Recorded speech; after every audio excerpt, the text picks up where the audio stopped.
सीतापुर नामक गांव में मोहनलाल नाम का एक पंडित रहता था। पंडित जी बहुत सरल स्वभाव के थे। वो यजमानों से कभी अधिक दान दक्षिणा की मांग नहीं करता था, लेकिन पंडित जी की पत्नी इतनी कम दान दक्षिणा से परेशान होती थी। कभी कभी यजमानों से भोजन के लिए बोल दिया करो, क्योंकि इतने कम भोजन में हमारा गुजारा नहीं होता। हम ब्राह्मणों को इतने धन की क्या जरूरत है? पूजा पाठ कराने से इतना धन तो मिल ही जाता है कि हमारा पेट भर जाता है, और यजमान भोजन भी करवा दें तो सोने पे सुहागा। अच्छा ठीक है, कल सुबह ही मुझे कमलेश के यहाँ पूजा कराने जाना है। सुबह ही सारी तैयारियां मुकम्मल कर देना, क्योंकि रास्ता बहुत लंबा है। अगली सुबह पंडित मोहनलाल पूजा पाठ कराने के लिए निकल पड़ते हैं। पंडित जी जब कमलेश के घर पूजा पाठ कराकर लौट रहे थे तो काफी शाम हो गया था। तो पंडित जी को भूख सताने लगी। चलते चलते पंडित जी महल के पास से गुजरे तो महल में बहुत सारी भीड़ देखकर एक सैनिक से पूछा, सुनो सैनिक, आज महल में इतनी भीड़ क्यों है? आज दरबार लगा है या कोई और बात है? पंडित जी, महल में हर रोज भूखे लोगों को भोजन कराया जाता है, इसलिए यहाँ पर बहुत रश है। भूख तो मुझे भी बहुत तेज लगी है, क्यों ना मैं भी महल जाकर थोड़ा अन्न ग्रहण कर लूं? आप क्या सोच रहे हैं पंडित जी?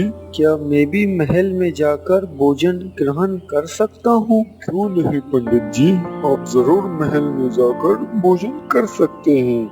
चलिए, मैं आपको अपने साथ ले चलता हूँ। फिर पंडित जी उस सैनिक के साथ महल के अंदर चले गए भोजन ग्रहण करने के लिए। वहाँ पर सिपाही ने पंडित जी से कहा, पंडित जी, आप यहाँ बैठकर मेरा इंतजार करिए, मैं अभी जाकर आपके लिए भोजन लेकर आता हूँ। पंडित जी के लिए भोजन लगाया गया। भोजन विभिन्न प्रकार का था। भोजन करते हुए पंडित जी सोचने लगे, हमारे महाराज तो बहुत परोपकारी हैं, जो भूखे को भोजन कराते हैं। ईश्वर महाराज को सदा खुश रखे।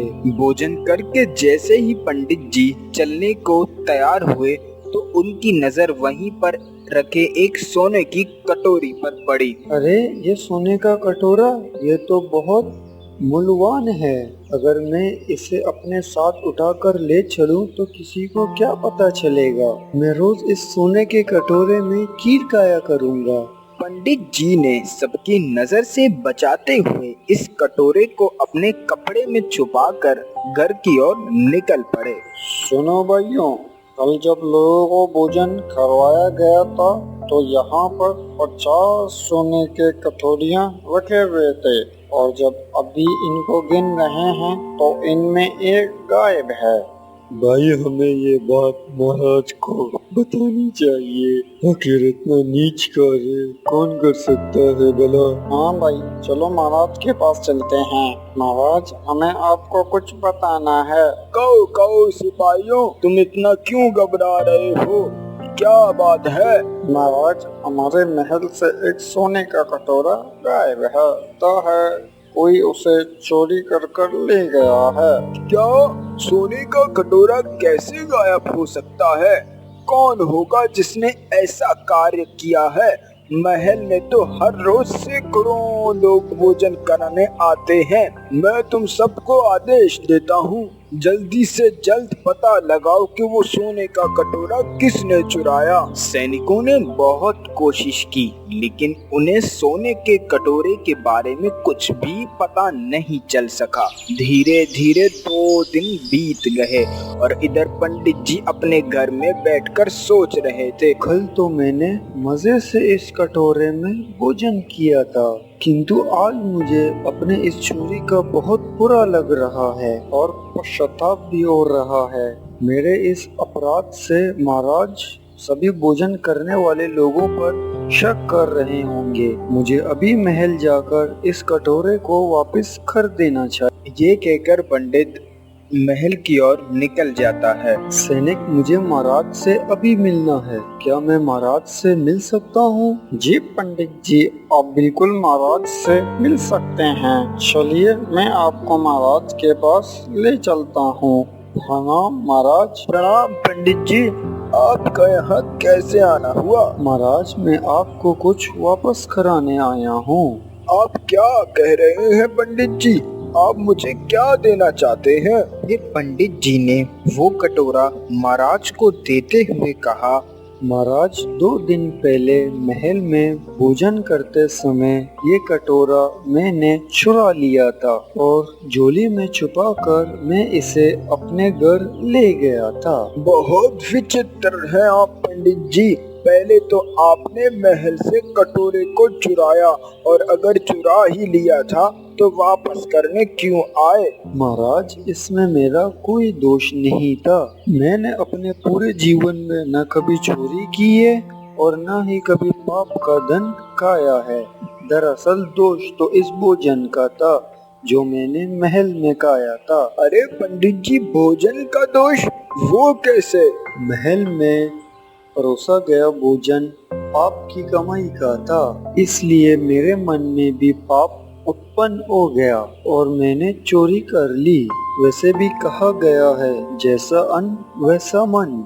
पंडित जी, आप मेरे ही महल में आकर मुझ पर ही इल्जाम लगा रहे हैं कि मेरी कमाई पाप की कमाई है। हाँ, अवश्य ऐसा ही है, क्योंकि जब तक इस अनाज का असर मुझ पर रहा मेरे मन में पश्चाताप की भावना उत्पन्न नहीं हुई, और जैसे ही उस अन्न का असर समाप्त हुआ और मुझे तुरंत पश्चाताप हुआ और मैं ये कटोरा वापस करने चला आया।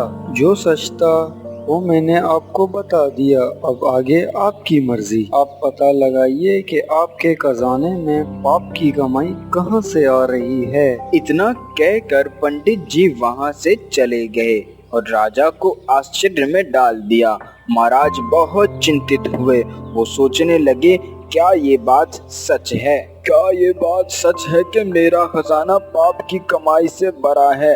पंडित जी तो बहुत ज्ञानी है, भला वो ये झूठ क्यों बोलेंगे? शाम को महाराज ने अपनी परेशानी मंत्री जी को बताते हुए कहा, देखो मंत्री, कुछ दिन पहले महल से जो सोने का कटोरा गायब हुआ था वो आज पंडित जी ने मुझे लाकर दिया, और उन्होंने मुझसे कहा कि तुम्हारे खजानों में कुछ कमाई पाप की है, जिसकी वजह से ये कटोरा मैंने चुराया है। महाराज, पंडित जी तो बहुत ज्ञानी हैं, उनकी इन बातों का जरूर कोई ना कोई सच होगा। मुझे लगता है कि आप अपना भेष बदल कर गाँव में किसानों के पास चले जाएं, आपको सच का पता चल जाएगा। अगली सुबह राजा ने एक साधारण किसान का भेष बदलकर नगर में टहलने के लिए निकल। तभी उनको एक किसान रास्ते पर मिले। अरे भाई, कहाँ से आ रहे हो? अरे भाई, मैं तो अपने खेतों से लौट रहा हूँ। अगर फसल अच्छी हुई तभी तो साल भर भोजन कर पाऊंगा। ये बात तो सही है। हमारे नगर का राजा तो बहुत बड़ा धर्मात्मा है। हर रोज महल में सैकड़ों गरीबों को भोजन करवाता है। भगवान करे ऐसे धर्मात्मा की उम्र लंबी हो। काहे का धर्मात्मा भाई? वो कोई भी धर्मात्मा नहीं है, बस अच्छा होने का दिखावा करता है। भाई, तुम्हारे इस बात का क्या मतलब है, जरा मुझे बताओ। और क्या भाई, महाराज हमसे दुगना लगान वसूल करते हैं और अपना खजाना बढ़ते रहते हैं। जितना लगान वसूल करना चाहिए उससे 2 गुना वसूल करता है। पापी है हो। किसान की ये सब बातें सुनकर राजा को बहुत दुख हुआ, लेकिन वहाँ कुछ भी नहीं बोला और आगे बढ़ गया। तब ही सामने से एक दूसरा किसान आ रहा था, जिसको देखकर महाराज ने पूछा, और बताओ भाई, कैसे हो? बहुत थके हुए दिखाई देते हो। हाँ भाई, खेतों में बड़ी मेहनत करके आया हूँ, इसीलिए बहुत थक गया हूँ। भाई, मेहनत करना तो अच्छी बात है, जितनी अच्छी फसल होगी राजा तुम्हें इतनी अच्छी कीमत लगाएगा। कौन सी अच्छी कीमत भाई? राज दरबार से जो लोग लगान वसूल करने आते हैं वो आम मेहनती किसानों से दुगनी वसूल करके ले जाते हैं। हमारे नगर का राजा बहुत क्रूर है। इस व्यक्ति की भी बातें सुनकर राजा को बहुत दुख हुआ और वो दुखी मन से महाराज अपने दरबार की ओर लौट गया। महाराज को तो इस बात की भनक ही नहीं थी कि लगान के लिए जितनी धनराशि नियुक्त की गई है खजाना मंत्री उससे दुगनी राशि ले रहे हैं। महाराज ने तुरंत अपने मंत्री को आदेश दिया, मंत्री जी तुरंत खजाना मंत्री को पेश किया जाए। महाराज के आदेश को सुनकर खजाना मंत्री दरबार में आ गए। खजाना मंत्री जी, क्या ये सच है कि गांव के किसानों से दुगनी लगान वसूली की जा रही है? जो लगान की राशि हमने निश्चित की है उससे दुगनी लगान वसूल की जा रही है, क्या ये सच है? मुझे तुम्हारे मुंह से सुनना है। जी महाराज, आप जो कह रहे हैं वो सब सच है। मंत्री जी, खजाना मंत्री को तुरंत कैद खाने में डाल दिया जाए। फिर खजाना मंत्री को कैद खाने में डलवा दिया गया और महाराज ने सभी दरबार वालों को संबोधित करते हुए कहा, पंडित जी सच कह रहे थे, महल के खजाने में पाप की कमाई आ रही थी। आज के बाद 10 साल तक किसानों से किसी प्रकार का लगान नहीं लिया जाएगा और अभी पंडित जी को महल में बुलवा लिया जाए, मुझे उनसे कुछ जरूरी बात करनी है। फिर एक सैनिक पंडित जी के घर पहुंच गया।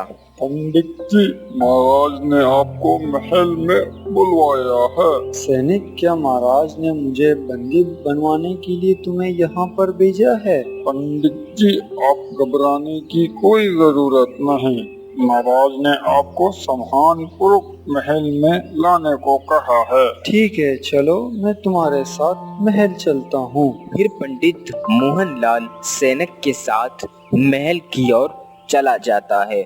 वहां पहुंचकर वो राजा के पास पहुंचता है तो महाराज उससे कहने लगता है, पंडित जी, मैंने आज तक आपके जितना विद्वान और ज्ञानी पंडित नहीं देखा। आप तो बहुत ज्यादा ज्ञानी हैं और बुद्धिमान भी हैं। मैं आपको अपने महल का राजगृह नियुक्त करता हूँ। अब महल के राजकार्य में आपकी उपस्थिति अनिवार्य है। आपका बहुत बहुत धन्यवाद महाराज। आशा है आप अपने नगर वासियों का सुख दुख में ध्यान रखेंगे। महाराज के इस फैसले से नगर वासियों के मन में महाराज के प्रति प्रतिष्ठा जागृत हो गई। नगरवासी महाराज और पंडित जी के गुणगान करने लगे और महाराज ने जीवन में कभी भी पाप की कमाई न खाने का निश्चय लिया।